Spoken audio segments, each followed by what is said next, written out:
warahmatullahi wabarakatuh. Selamat datang di Siboin, siaran belajar online, interaktif, dan menyenangkan. Perkenalkan, nama Ibu Asih Puji Aryani. Kali ini Ibu akan mengajak kalian belajar bersama mengenai air dan manfaatnya. Materi kelas 5, tema 8, lingkungan sahabat kita, subtema 1, manusia dan lingkungan. Kompetensi yang akan kita pelajari kali ini terdiri atas 2 muatan pelajaran, yaitu muatan pelajaran IPA menganalisis siklus air dan dampaknya pada peristiwa di bumi serta kehidupan makhluk hidup. Juga kompetensi muatan pelajaran bahasa Indonesia menguraikan urutan peristiwa atau tindakan yang terdapat pada teks non-fiksi. Sedangkan tujuan pembelajarannya adalah agar setelah mengamati video, kalian dapat menyebutkan manfaat air baik bagi hewan, tumbuhan, maupun kita manusia, juga dapat menguraikan urutan peristiwa atau tindakan yang terdapat pada teks non-fiksi yang berkaitan dengan siklus air dengan tepat.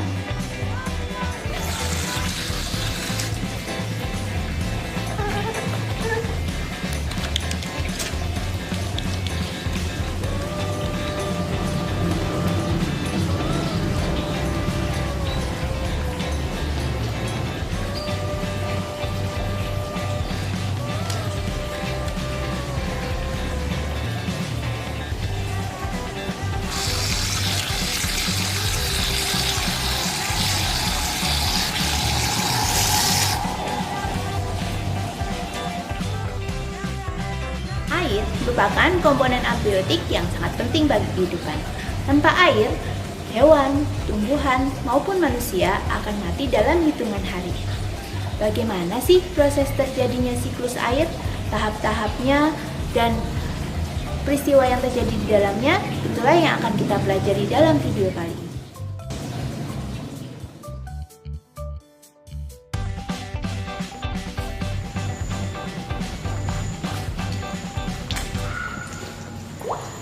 Sebelum kita pelajari lebih lanjut tentang siklus air, ada baiknya kita pelajari dulu manfaat air bagi makhluk hidup di bumi. Bagi hewan, air memiliki banyak manfaat. Salah satunya adalah sebagai air minum. Tubuh hewan melakukan metabolisme. Untuk itu mereka memerlukan air.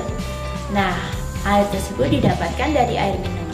Karena itu, agar metabolisme dalam tubuh hewan lancar, mereka memerlukan air minum dalam jumlah yang cukup.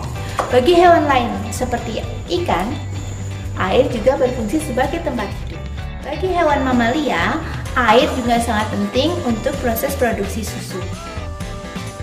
Bagi sebagian hewan yang lain, air merupakan tempat mencari mangsa. Untuk hewan yang lain lagi, bahkan air juga bisa berfungsi sebagai tempat perlindungan dari panas dan terik matahari. Untuk hewan seperti ikan pemanah, air bahkan juga bisa menjadi senjata. Ikan pemanah menembakkan sejumlah air untuk menangkap serangga yang ada di atas pohon, sehingga dapat menjadi mangsa mereka. Hewan seperti kerbau dan gajah memanfaatkan air untuk membersihkan tubuh mereka. Kerbau seperti contohnya suka berendam di dalam air setelah seharian membajak sawah. Cukup banyak bukan manfaat air bagi hewan? Bagi tumbuhan, air juga tidak kalah penting. Apa saja sih manfaat air bagi tumbuhan? Salah satu fungsi air bagi tumbuhan adalah sebagai tempat hidup.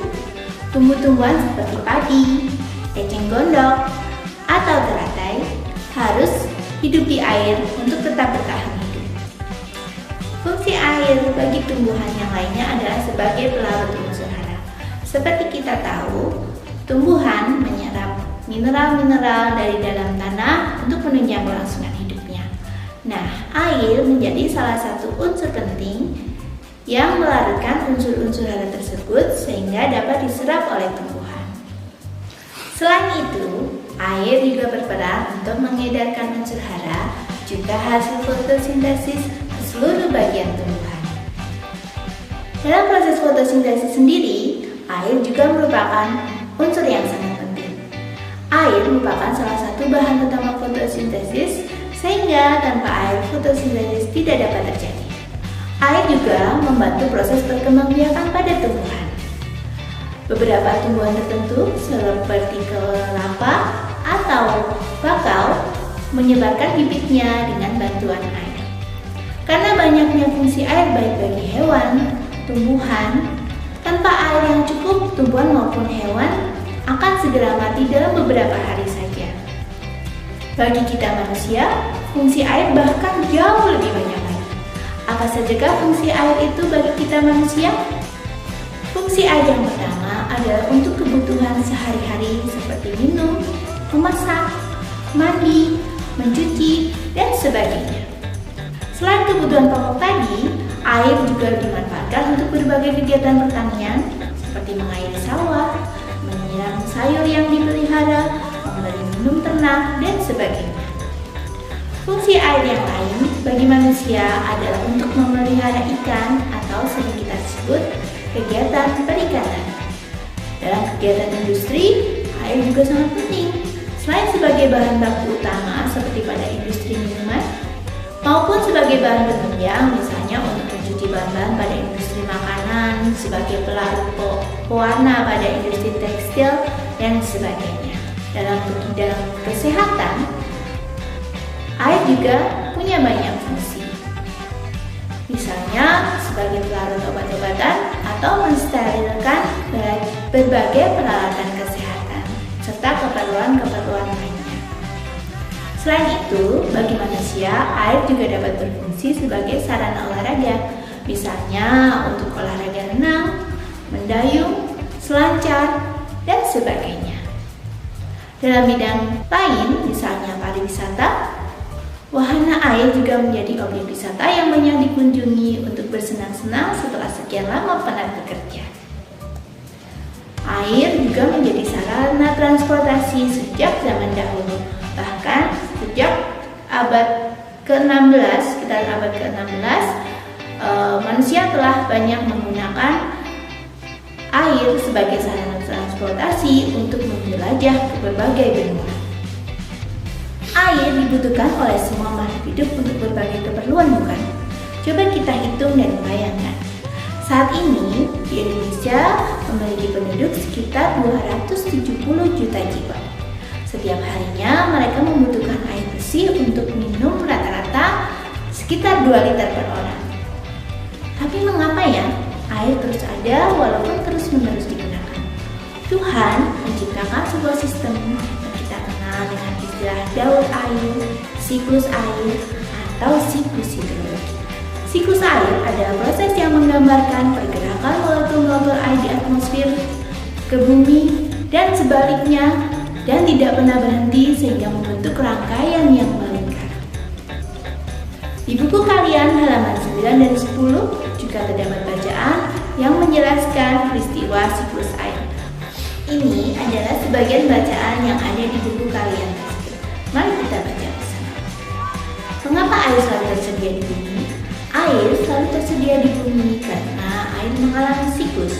Siklus air merupakan siklus atau perputaran air secara terus-menerus dari bumi ke atmosfer lalu kembali ke bumi.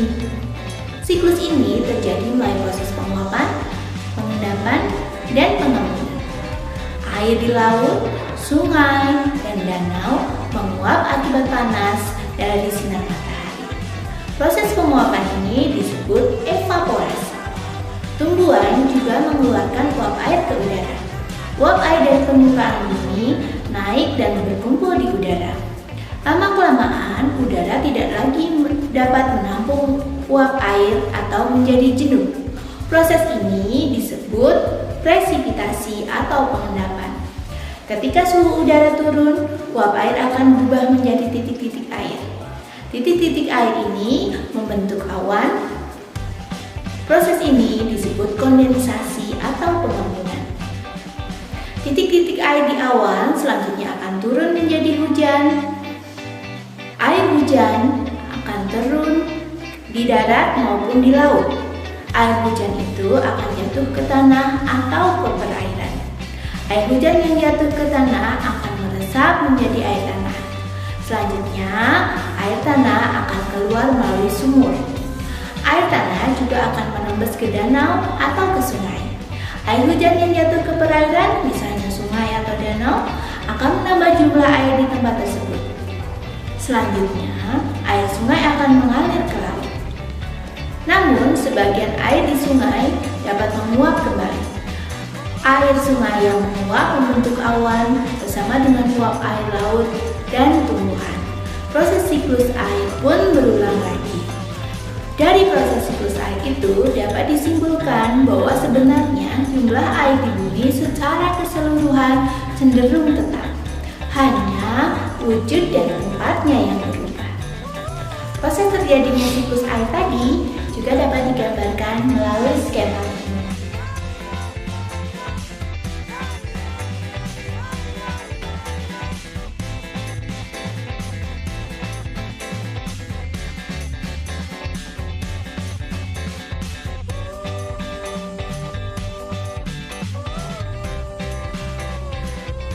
Pada skema tersebut menunjukkan bahwa proses yang terjadi pada air selama dahur air atau siklus air membentuk sebuah lingkaran. Dimulai ketika air di permukaan bumi terkena panas dari energi cahaya matahari atau sumber panas lainnya, sehingga mengalami evaporasi atau penguapan dan berubah wujud dari cair menjadi gas atau sering kita sebut sebagai uap air. Uap air yang kecil dan ringan kemudian melayang ke udara sampai ke lapisan troposfer dari atmosfer bumi, di mana karena pengaruh suhu dingin pada lapisan troposfer, uap air mengalami kondensasi atau pengembunan sehingga berubah kembali menjadi titik-titik air. Titik-titik air tersebut kemudian membentuk awan yang kemudian mengalami presipitasi atau pemampatan sehingga udara menjadi jenuh dengan uap air. Ketika udara semakin jenuh dan titik-titik air semakin besar, pada akhirnya air tersebut jatuh kembali ke permukaan bumi dan kembali menambah volume air di permukaan bumi. Demikian seterusnya terjadi berulang-ulang secara terus-menerus sehingga secara teori jumlah air di permukaan bumi selalu tetap. Dapatkah kalian menuliskan kembali urutan peristiwa dalam siklus air tadi? Coba kalian tulis di kolom komentar ya. Sebelum kita akhiri video ini, mari kita ingat kembali beberapa poin yang kita pelajari kali ini. Yang pertama, manfaat air bagi hewan adalah sebagai tempat hidup, untuk minum, untuk memproduksi susu, sebagai tempat mencari mangsa, untuk membersihkan tubuh, sebagai tempat berlindung, serta sebagai senjata. Sedangkan manfaat air bagi tumbuhan antara lain sebagai tempat hidup, untuk melarutkan zat hara, untuk mengedarkan zat hara, sebagai bahan baku fotosintesis, juga untuk membantu proses perkembangbiakan. Kemudian, manfaat air bagi manusia antara lain untuk kebutuhan sehari-hari, untuk usaha pertanian, untuk usaha perikanan, untuk keperluan industri, sebagai sarana olahraga, sebagai sarana transportasi, sebagai sarana rekreasi, serta pembangkit listrik tenaga air dan untuk keperluan medis. Sedangkan tahap-tahap yang terjadi pada proses siklus air terdiri atas evaporasi atau penguapan, kondensasi atau pengembunan, presipitasi, kemudian yang terakhir adalah terjadinya hujan. Itulah beberapa poin penting yang kita pelajari hari ini. Banyaklah membaca dan mencari informasi dari berbagai sumber agar pengetahuan kalian semakin luas dan wawasan kalian semakin bertambah. Sekian dulu dari Ibu, sampai jumpa lagi di video yang lain. Tetap semangat belajar, di mana saja, kapan saja, kalian luar biasa. Wassalamualaikum warahmatullahi wabarakatuh.